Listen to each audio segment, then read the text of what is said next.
Have you ever felt like your life is a pinball machine and you're the ball? Bouncing from one stressor to another, lights flashing, bells ringing, completely out of control? That feeling of overwhelm, anxiety, and negativity, it's exhausting.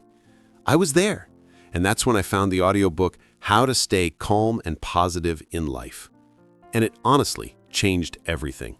It's not just about thinking happy thoughts, it's a practical, science-backed toolkit for rewiring your brain for peace and purpose. Today, I'm going to give you the complete summary of this powerful book.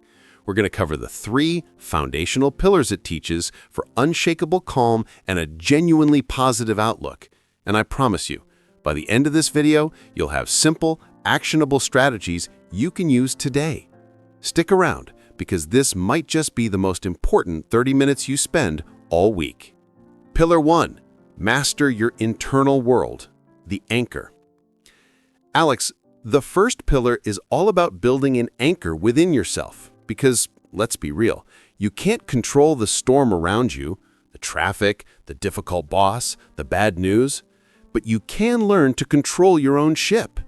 This pillar is about mastering your internal world. The book explains that our stress response, that hypersensitive smoke alarm, it goes off not just for real fires, a true emergency, but also for burnt toast, a minor inconvenience. The key is to learn how to reset that alarm. Example, the case of the spilled coffee. Alex, imagine this. You're already running late for an important meeting. You grab your coffee, turn quickly, and you spill it all over your shirt. What happens internally for most people? Thought. This is a disaster. I'm going to look unprofessional. My whole day is ruined.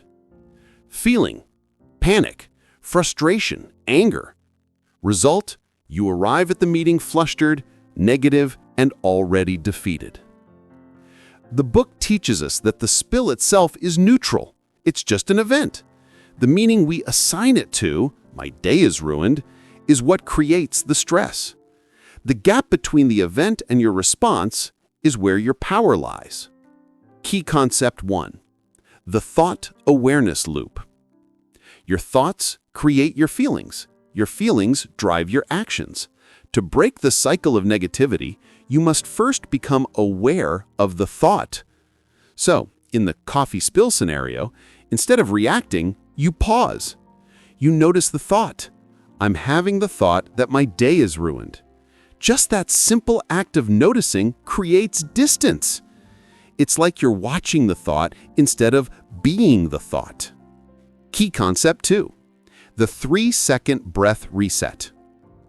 The breath is the remote control for your nervous system. When stress hits, pause and take one deep, intentional breath for 3 seconds in and 3 seconds out. This physically signals your brain that you are safe. So, spill coffee, pause, 3-second breath.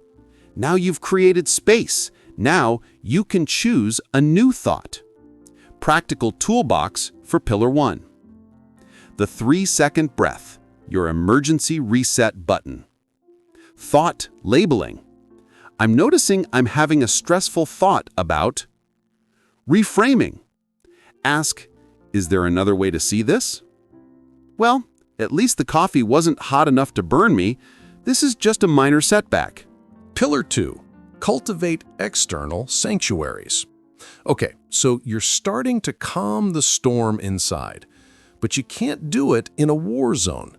The second pillar is about cultivating external sanctuaries. Your environment is like a garden. If you fill it with weeds, chaos, negativity, clutter, it's hard for anything beautiful to grow. You have to tend to your garden. Example, the digital swamp versus the morning oasis. The book describes 2 people. Person A wakes up and immediately checks their phone. They're bombarded with news alerts, work emails, and social media comparisons.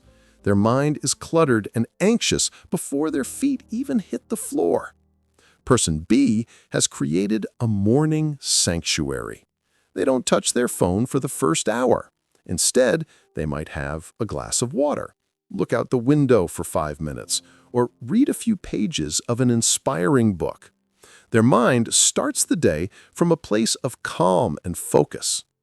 Which person do you think has a calmer, more positive day? Key concept 1, digital minimalism. Your attention is your most valuable asset. Protect it fiercely. Curate your digital inputs as you would curate the food you put into your body. This means turning off non-essential notifications, having phone-free zones, especially the bedroom, and being intentional with your scrolling time. Key concept 2, the power of enough. Clutter is not just physical stuff, it's unfinished tasks, overwhelming commitments, and mental baggage. Simplify to create space for calm. This isn't just about tidying your desk. It's about looking at your to-do list and asking, what can I delegate? What can I delete? What can I say no to? Every no to a distraction is a yes to your peace of mind. Practical toolbox for Pillar 2. The first hour rule. No phone for the first 60 minutes of your day. Notification purge. Turn off everything that isn't essential. And the 1-minute tidy. If a task takes less than a minute, do it immediately. This prevents small tasks from becoming mental clutter. Pillar 3. Build positive momentum. We've anchored ourselves internally and curated our external space. Now, how do we build a life that's not just not negative, but actively positive? The third pillar is building positive momentum. The book uses a brilliant analogy, a giant, heavy flywheel. Getting it started takes immense effort, but with persistent small pushes, it builds momentum until it's spinning almost on its own. Positivity works the same way. Example, the gratitude jar versus the complaint department. Alex, imagine 2 coworkers. One comes home from work and immediately tells their partner everything that went wrong. The annoying email, the rude client, they are the complaint department. They are reinforcing the negative neural pathways in their brain. The other coworker has a simple ritual. Before bed, they write down one small win and one thing they're grateful for from that day on a slip of paper and put it in a jar. This takes 60 seconds. They are actively looking for and collecting the good. Over time, their brain gets better at spotting it automatically. Key concept 1, micro-actions and the 1% rule. Do not underestimate the power of small, consistent actions. Improving by just 1% every day seems insignificant, but it compounds dramatically. You don't need to run a marathon to feel the positive effects of exercise. A 10-minute walk counts. You don't need to meditate for an hour. 3 minutes of focusing on your breath counts. These micro-actions build the muscle of positivity. Key concept 2, active gratitude. Narrator voice. Gratitude is not a passive reaction to good fortune. It is an active practice. It is a lens through which you choose to view your world. Alex, this is the ultimate game changer. It's physically impossible for your brain to be deeply grateful and deeply stressed at the exact same time. Practical toolbox for Pillar 3. The 3-minute meditation. Use a timer. Just focus on your breath. The win and gratitude journal.